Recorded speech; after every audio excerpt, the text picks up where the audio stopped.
This is a topic that is probably the most important message you will ever hear in your entire life. Okay? So I have been to heaven 22 times. She has been to heaven 22 times. But right now, she can hardly remember yesterday, let alone a couple years ago. So he blocked it out of my memory, because if I remembered it, I would be way more happy about what he's putting me through. So I do have one recollection of the first time she went. I'm never quite sure how things played out. But one time, a series of events were happening, and I could tell that something strange was happening. And I went into this, it's like a tunnel. And I went through like a hall of fame where all these loving, famous people who've changed the world are from. And then it also had some pictures of people on the wall who've changed my life. And I went through this, and then at some point, I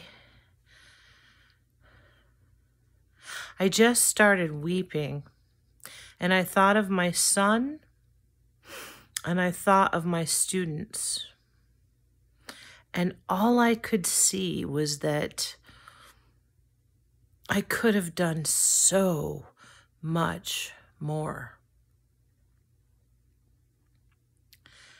And then I started seeing myself as a total loser. And I just kept saying, God, why did you put these people under my care? I'm not worthy to be able to care for people.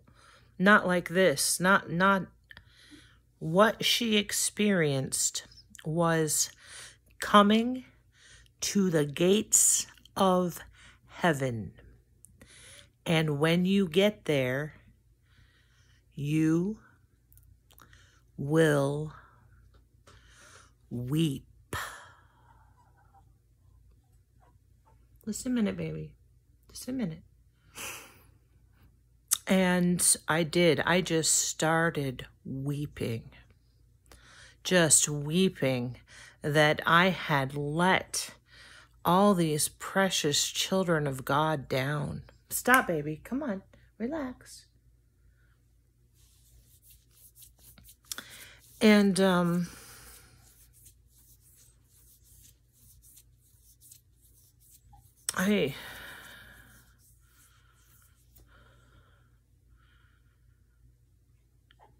what you don't know about the woman you're looking at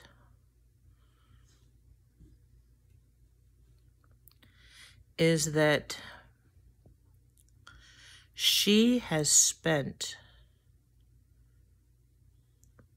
righteous amounts of time, energy, resources, and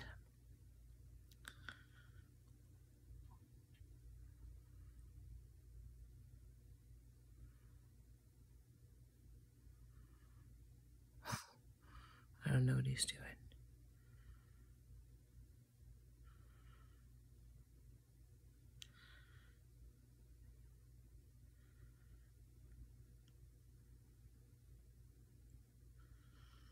You are looking at someone who in 1 hour in her classroom could put more love upon the earth than some people do in their entire life.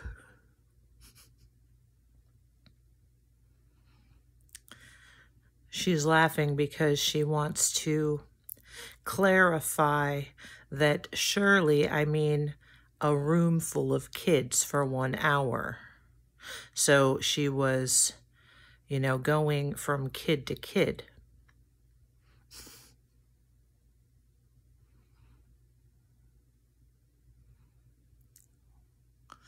The righteous don't enjoy bragging, but she's not bragging. We are way understating how much love this woman has given to what most of you would call wastes of flesh.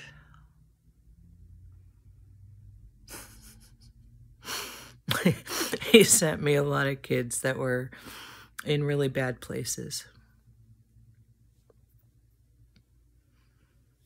Some really, I don't know. I just saw them as beautiful. But this, come on.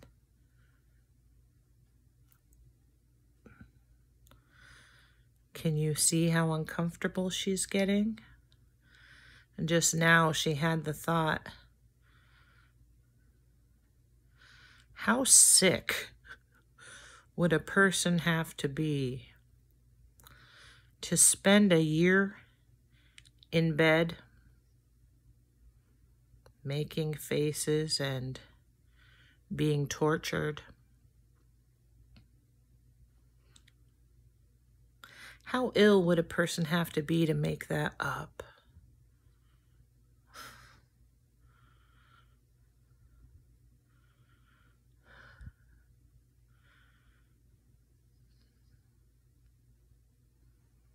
Can we get, not yet.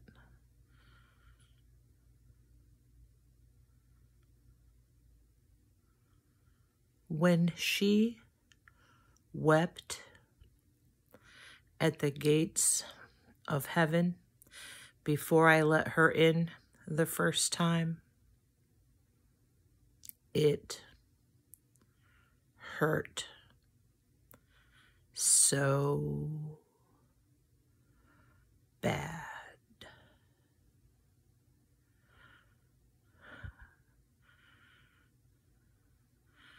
I wanted to crawl into a hole and die.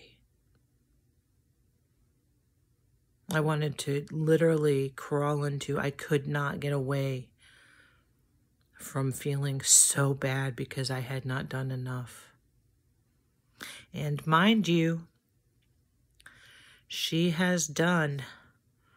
Oh, just wait until you hear from her students.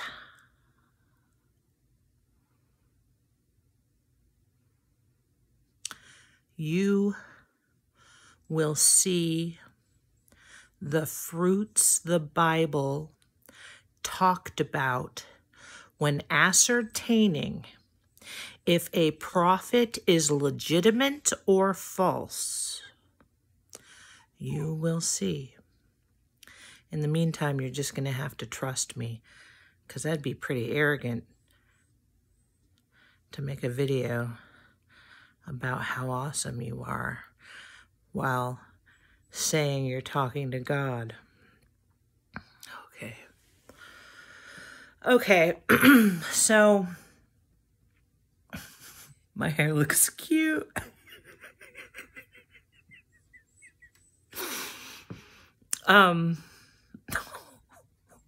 This is how he works. There's never a straight path. It's just high, low, weird, not weird.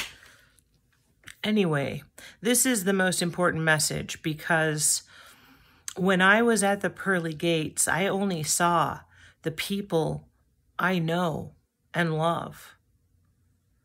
I did not feel bad for a single sin. I was not thinking about sin.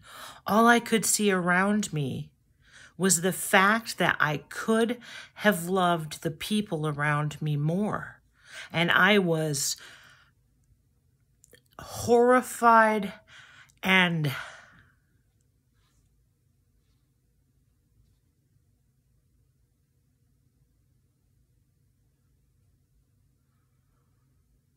full of despair that she had not done more. She's also always treated her son like $1,000,000. That child, I tell you, she was a good mother.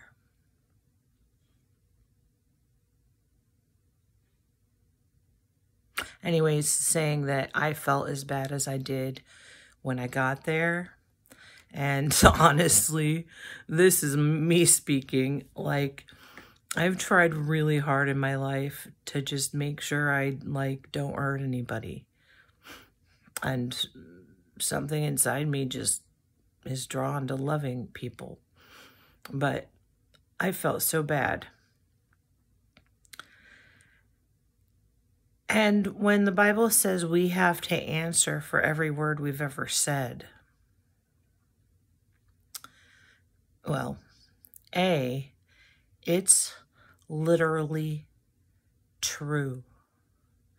Every word you've ever said is written in the heavens like a running discourse of sorts. And he has some complex measurement system for that.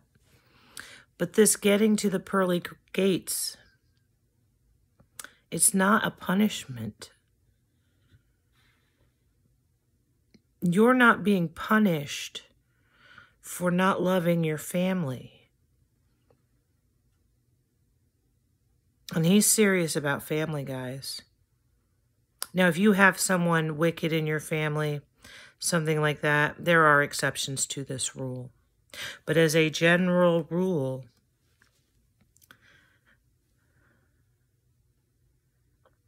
truly righteous people cannot righteously bear to have conflict in their family, and they rush to solve it. Sometimes people need processing time, etc. But a truly righteous person's soul is irritated if there is conflict in their family. And that's why in the Bible I said, someone who does not take care of their immediate family, they're not for me. You could come from the go either way category. You can learn about that in some other videos. But if you are truly righteous, you cannot stand conflict in your family.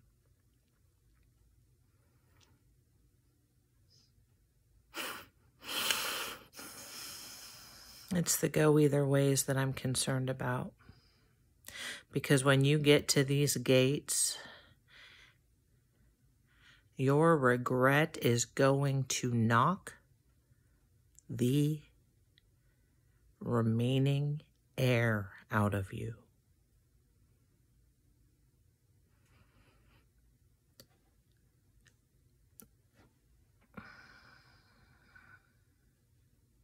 It's not punishment.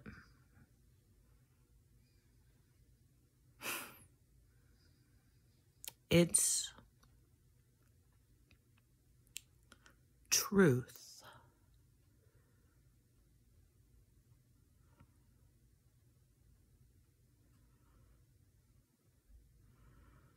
like you are responsible for things.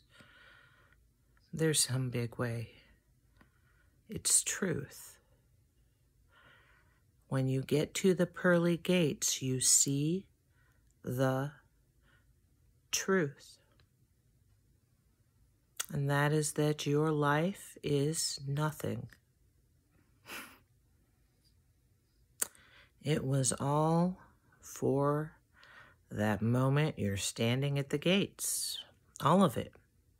All of your life happened only, merely for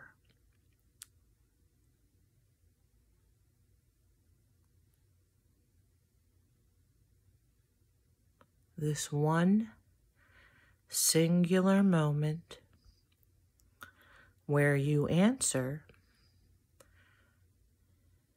in a roundabout way for everything you've left undone.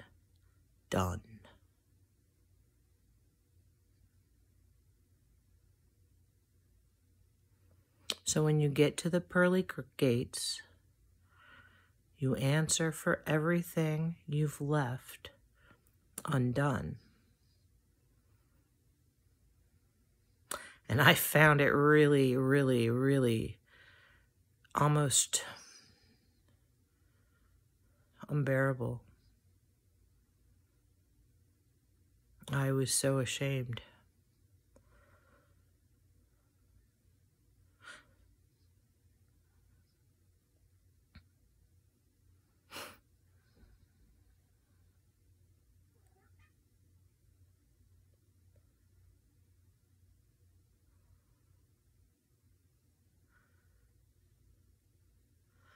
We'll produce more low quality videos soon.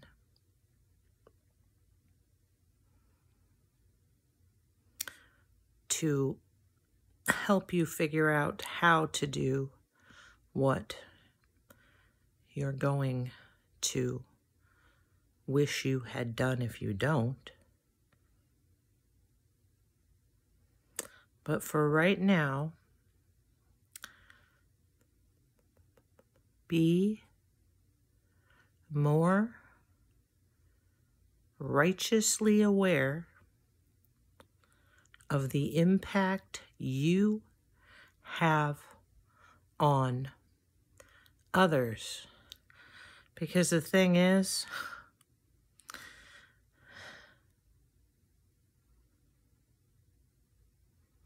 a truly unkind word hasn't come out of this mouth for 36 years. And I know this because I keep track. I'm trying to figure out what it was. I was 13. She got really angry at her mother, and she said some nasty stuff. I don't remember that at all. I blocked it from her memory because it wasn't really her fault.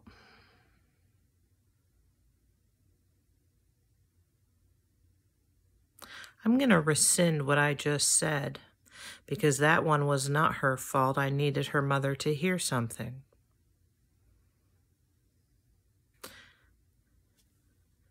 This mouth has never had something truly hateful come out of it.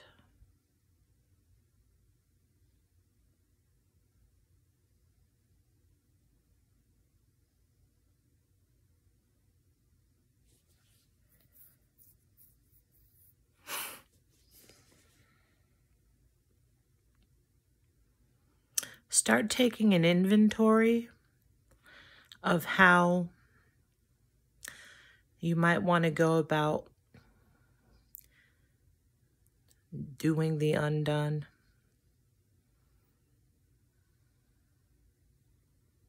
Just digest it for a while. It's not an easy change to make.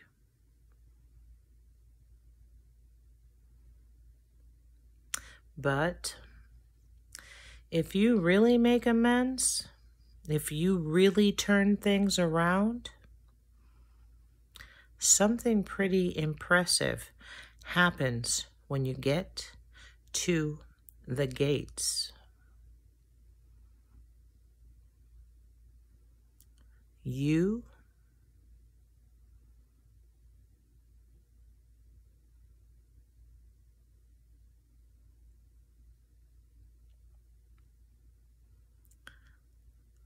righteously receive less time feeling the worst shame,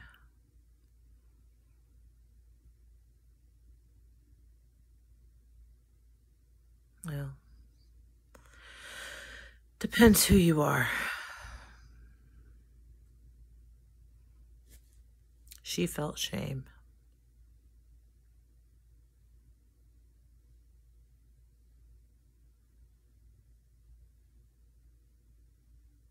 I'm trying to figure out if I would have heard these words, how would that have impacted me?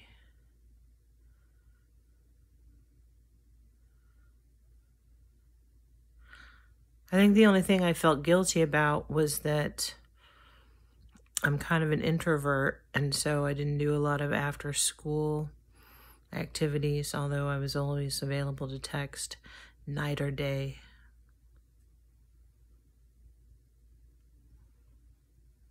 I don't know. Anyway, I'm not done yet. I'm so demanding.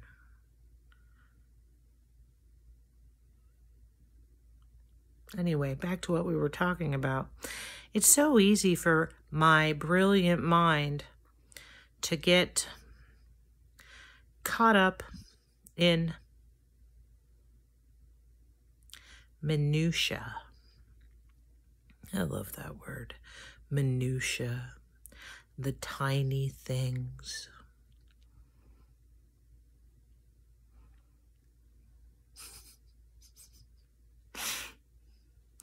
When I went to, he showed me something today.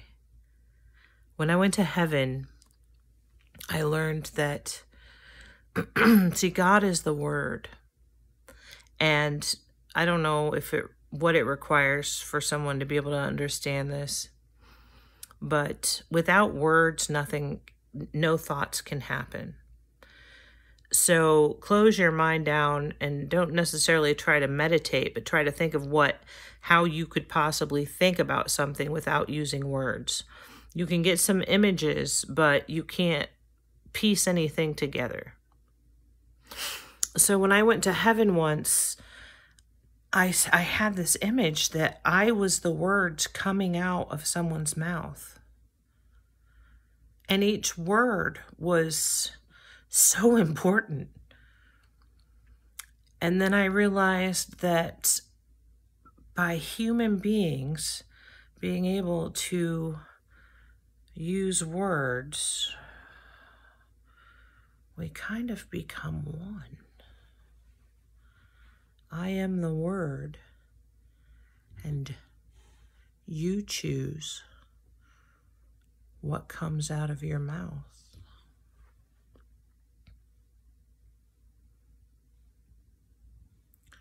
Words of love.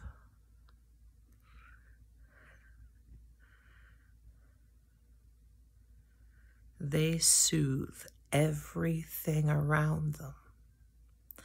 They're like an anti-inflammatory, a salve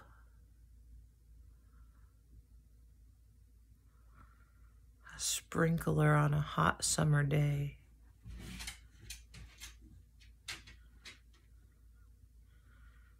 Oh, cruel words.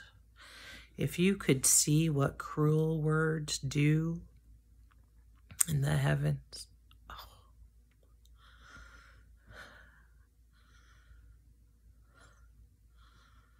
You would hold your tongue if you knew how important your words are. It's all over the gospel, the Old Testament. I made it very clear in the Bible that you need to watch your tongue. He really wants to do something weird with my tongue. Let's see if we can not do that.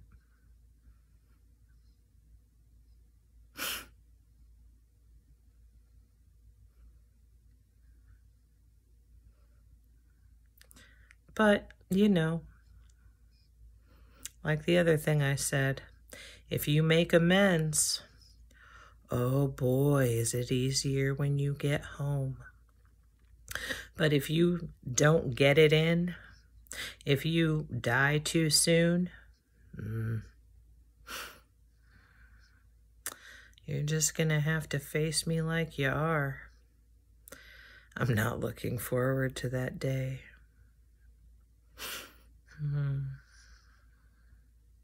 But luckily, we have 6-ish years left before my son returns.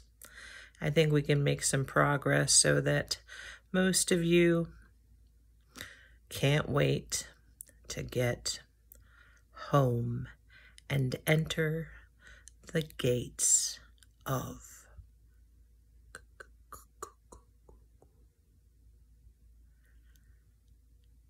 your